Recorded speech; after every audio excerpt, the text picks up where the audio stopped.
Hello, my name is Colin Giro, and this is KMF Stories. In our today's show, we have a guest who is a mentor, a lawyer, an IT expert, an information manager, all in one package. His has been a very interesting journey, and I believe that you will learn a lot. Welcome.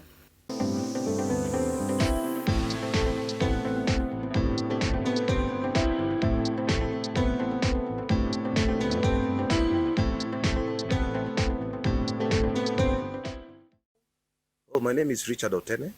I am a lawyer. I am an ICT expert. I am an information manager. I'm a basketball player, having chaired the election board of the Kenya Basketball Federation recently for the election that happened this year in 2021. I am a senior court administrator within the Judiciary, working in the office of the Registrar High Court, tasked with the issue of managing the principal registry under the laws of succession and the judicial function unit within the Registrar's office. I'm a mentor. I am a family man, and I am what God made me who I am, because I believe I am an instrument of Christ. My journey really started while I was in high school. I had dreams of maybe becoming a priest or becoming a real basketball player, professional basketball player. But now, with the journey going on, after having a fallback of my early school, is that after being diagnosed with meningitis, it forced me not to go to the school that I wanted to go. Forced to go to a school where my mother wanted me to go because of the medication I was undergoing. I ended up becoming a head boy in the school that I was. And all of a sudden, there was a student who had issues with the family issues. He was unable to finish school, so I said, because he never had any place to stay, I had to convince my mother that this my colleague in school can stay with us until he finishes Form 4, which he did. After Form 4, I engaged so much in basketball, played in so many teams. Basketball taught me that you cannot be one thing. I cannot be a guard, I cannot be a big man, I cannot be a three-point shooter, three-man, or a center. You need to place yourself where you do the thing the best way you can be, so you can be in any position anywhere in this world. And that is what gave me all these things. At first, I wanted to be an ICT expert, and going through training in KCITI. KCITI was a scholarship of basketball, so I really played basketball there. Then I ended up doing information science in University of Nairobi. And after that, I became a librarian, having intention of digitizing so many things, because I was working with the judiciary at that time, and you see, the library was just the way it was since 1897 when the judiciary was established. Like I say, like it was a core arm where it was like somehow centralized. The issue of having tripartite system of justice was not there. All of them now became into one, a justice system that can be seen, tracked. So the way they kept the records, learned friends, they also refer to books, jurisprudence, they also dig back to where they come from.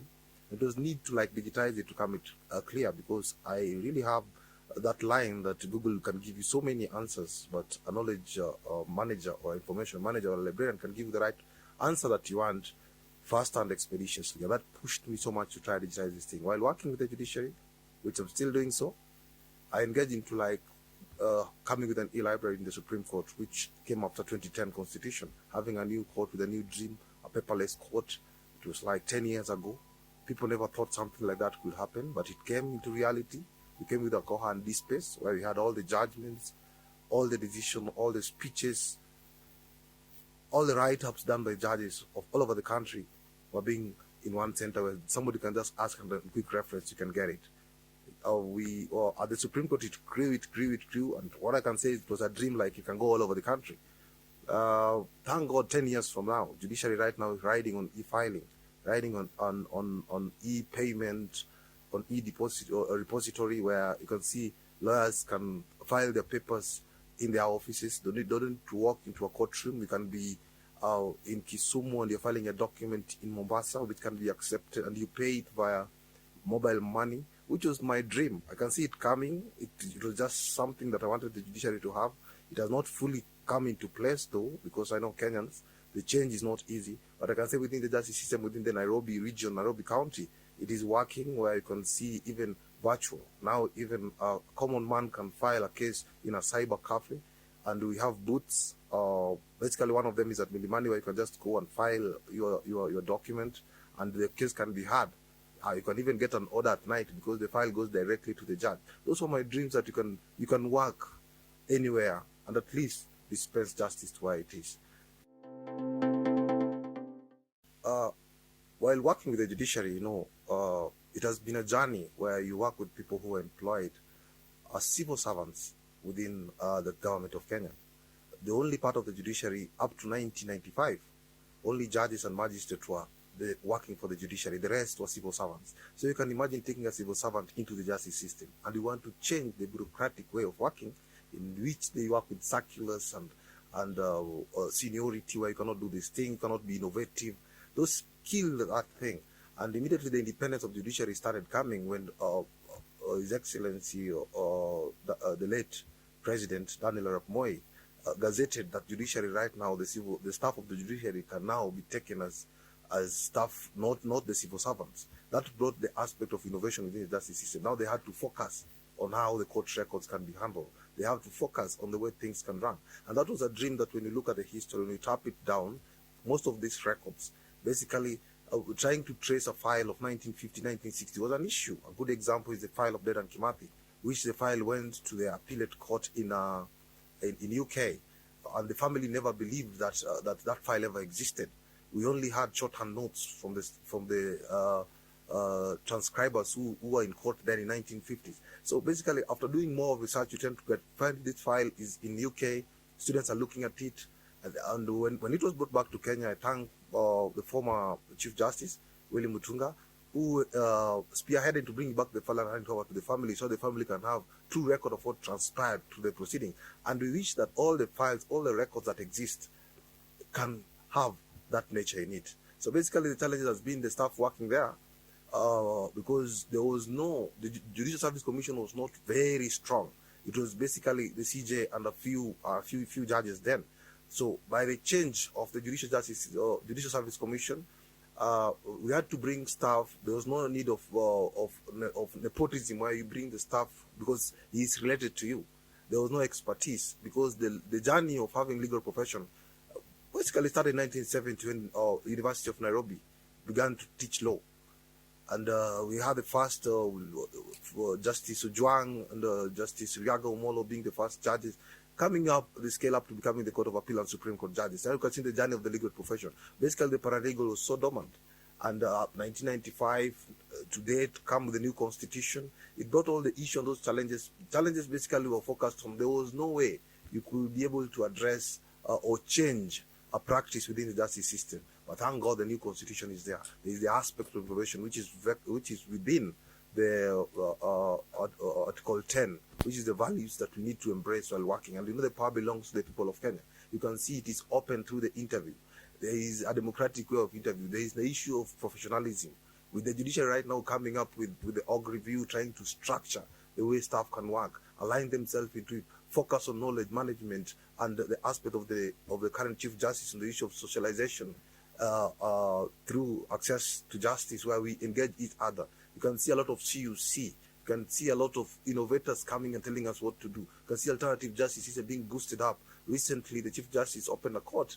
Basically, it shows the knowledge that we acquired, the way the access of knowledge, the way access of information that is there, it now comes to the public, and the public can be able to do what? Measure what the judiciary does. That was silent because judiciary was totally independent. It was very hard to measure. Issue of performance on them, having a directorate of performance within the justice system where the public can measure, having customer survey, satisfactions of the customers. We cannot do it 100%, but at least they can be measured. That was my dream, to have a dream that the judiciary can see through, a judiciary that is transparent. I know I'm not the Chief Justice. I cannot be somebody who can push all these things into happening, but I know my dream can somehow come clear. And that was exactly what I want. Now I can see my dream coming out clear, where judges can have access to judgments through WhatsApp messages, through mails. You don't need to take time to get a judgment that is delivered in Mombasa. There is a platform where they can exchange to the e-filing at CTS. That has been a success into the way the information is being managed within the justice system. And I know we are not yet there yet, but soon we will be there. We'll put much more effort into it, and that is what spearheaded me to do law. Sometimes you cannot be handling and sitting with people who are within the legal profession and are not there. You cannot even think of how to innovate if you are not in them. You need to be in them for you to make them have a success within your dream. And that's exactly what pushed me to where I am right now. And it's still a journey which I'm still going on with.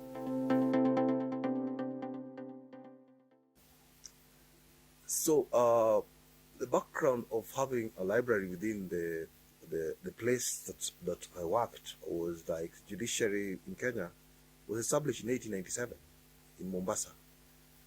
Basically, Judiciary used to sit in a townhouse opposite Fort Jesus. Then they moved in 1901, 1902. They moved to Mombasa Old Court. It was a journey. They were moving with the books. Books were basically in chambers of the judges and having one small library for reference purposes, because those books were very rare books. They were acquired from India. Mostly the books on civil procedure and company law acquired from India and the UK, the Britain.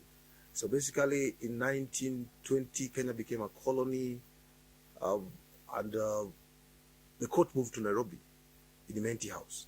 That's where the court was. In 1930, there was a new court building that was being built. In 1935, it was opened, and that is where the Supreme Court sits. So we had books that are as old as 1897. There's nothing like reading used to happen in those books because the law cut across. Right now, the judges even refer to cases of 1901, 1902 while making this judgment. So those books are supposed to be as they are. The manner in which the books were being stored in Mombasa was very dangerous because of the humid nature. So the books deteriorated at a very fast rate. But Nairobi was a very flat place where the books can be able to settle. There was nothing digital about them. Up to, I think, up to 2012, the books were just there in chambers, in corridors, for reference purposes, and having a bound judgment books because Kenya law was not there. Kenya law was just uplifted. The Kenya law report was uplifted basically by former Chief Justice Bernard Chunga, where he wanted to build up law reports. I know Hancock's tried to do it. I know we had the East African law reports when the East African Court of Appeal used to sit. But basically the books used to be in chambers, having a place that you share. There was nothing digital. Immediately I arrived in that library, there was a lady called Cecilia who was employed in 1978. And that lady had a know-how of where the books were. Though she was not a librarian, she was a support staff, but she was able to know exactly where this case is, where this judgment is. But when I arrived there, I said, no, these things are digitized. There are so many free online spaces. So I did a research, identified where these online resources are, able to share to all the other librarians where they are, because instead of calling Nairobi to get that book was very heavy. That was the first part of my dream, having an online resources somewhere. Then things started unfolding. Now, we are pushing them to access the online resources, to love the e-library, to love something that is already happening, because the world is changing. So basically the e-library came and there was the uplift of the Kenya law. Kenya law did a tremendous job trying to put all the Kenya Gazette within the platform, because we had to buy them and bound them, because that is the only public way of government communication, through a Kenya Gazette. Kenya law was able to place the platform there. Kenya law was under the judiciary up to I think 2015, 2016, when it was an amendment came into force and it went to be placed under the AG. But basically it used to get all the judgment, all the e-platform that we used to rely on were basically coming from the Kenya law reports. But now the judiciary, now having a dream of having our own that deals with it, is on the issue of taking all those books and making them accessible. Thanks to the head of the library who came then and decided that there's some books that are obsolete. We had a 1926 laws of Kenya. We had a 1915 laws of Kenya, a 1935 laws of Kenya. Basically bound books for all the judges that existed. Judiciary came up with a museum, which is placed within the Supreme Court building, where some of those books right now are being placed because they're not for reference. But basically it tells you where we came from, which books were being referred to. It's a journey that has been a very long journey, but those rare books, you cannot take them for granted because they left a mark to the people of Kenya and where Kenya is. The drafters of the Constitution relied so much on those books. The drafters of the Constitution relied so much on the way the Kadhi and the Liwalis went away, because Liwalis used to handle civil and criminal matters of Muslims, of persons within the Muslims. But when Kenya got independence, you only left with Kadhi. And also when the new constitution came into being, I think Kadhi was retained again as part of the judiciary. And right now, as you're speaking, there's an acting registrar of the Kadhi, which somebody never thought of something like that. We only had a chief Kadhi coming from a certain descent. Now we have a registrar of the Kadhi. We have several Kadhis spread all over the country because the religion is growing. So I'm telling you, it's a path. And that is the knowledge that was tacit. Now it is being documented into what it is. And it will be accessible to each and everyone. And that is exactly what my dream is.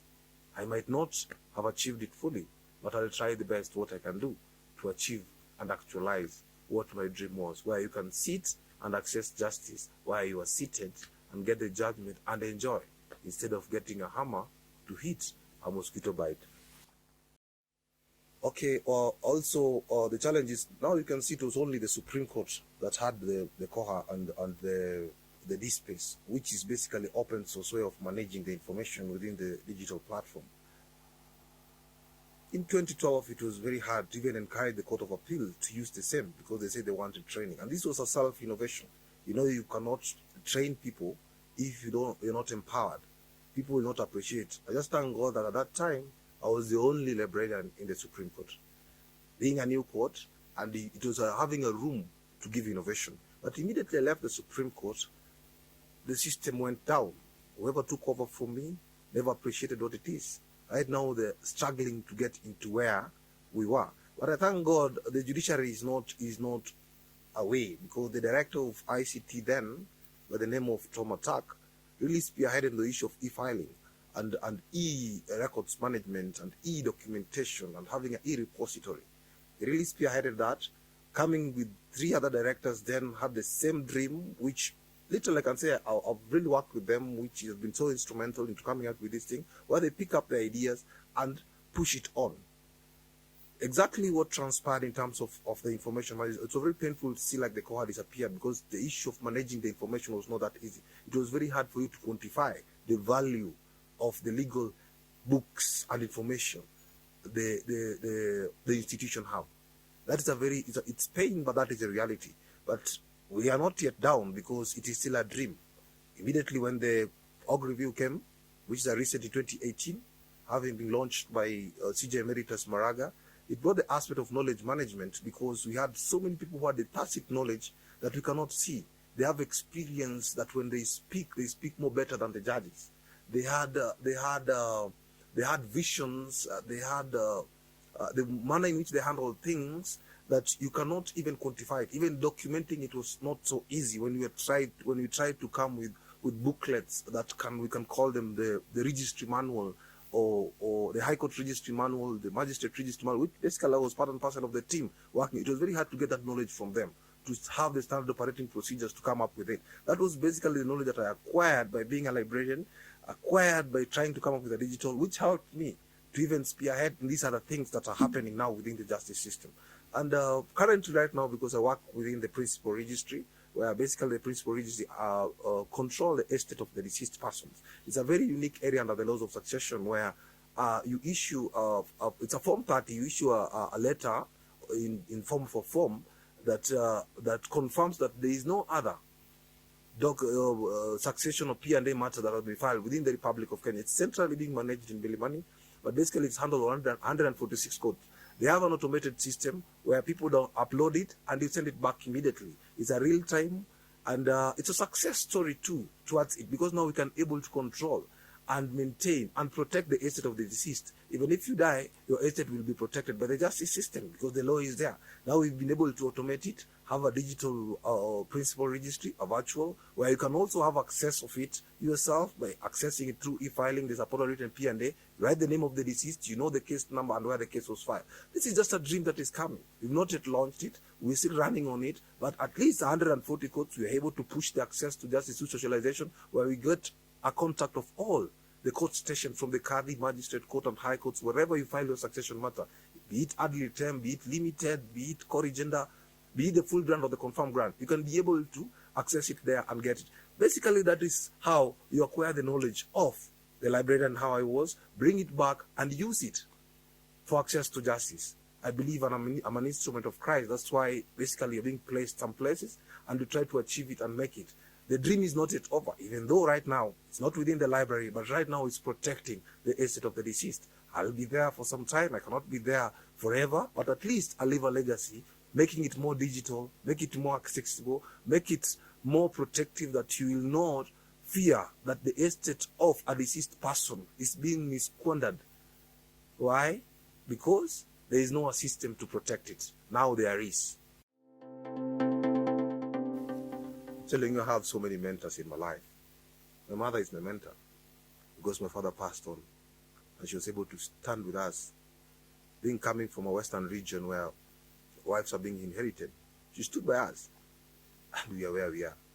I'm telling you, my teacher, who was there in high school, is also my mentor because while I was down, she really pushed me up.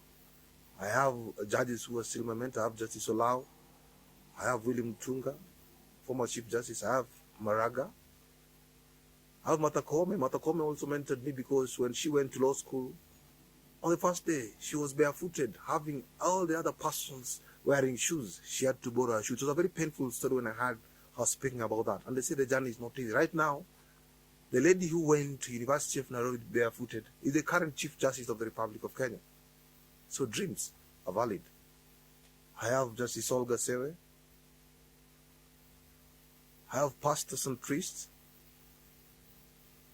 I have my brothers who stood up with my mother, sacrificing everything that they do, paying for us fees because we never had a father figure, so we had to respect them, give them what they can do.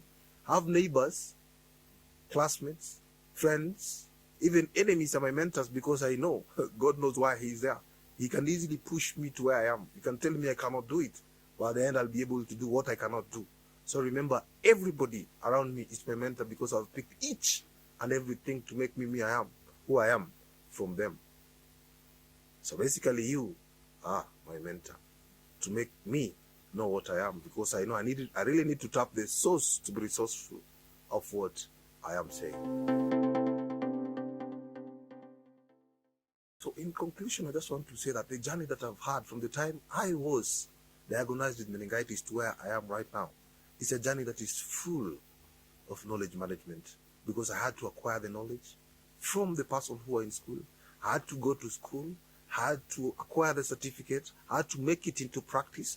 I had to be who I am. I had to put some values of being honest, transparent, have integrity, be result-oriented, be humility. Sometimes I don't have money, but I really have to do it because at the end, I still have to do it. And I have to be accountable of everything that I'm doing, because I usually use the SMART principle in anything that I do within my life. Anything that I'm doing, be it smiling, laughing, be it reading, being going to work, playing basketball, be it singing, I just have to use the SMART principle, which I need to be specific of exactly what I'm supposed to do. I need to do it within timelines that are crafted. I need to do something that is acceptable to my society, having the aspect of socialization. I cannot do something in a vacuum. I need to do it with my friends. I need to do something that is realistic, something that you can feel it, even if I go away that I'm not there, but you can have an impact that Richard was there. Then I'll leave it for you to measure. Was it something good or bad after the result has been achieved? And that is exactly what Richard is all about.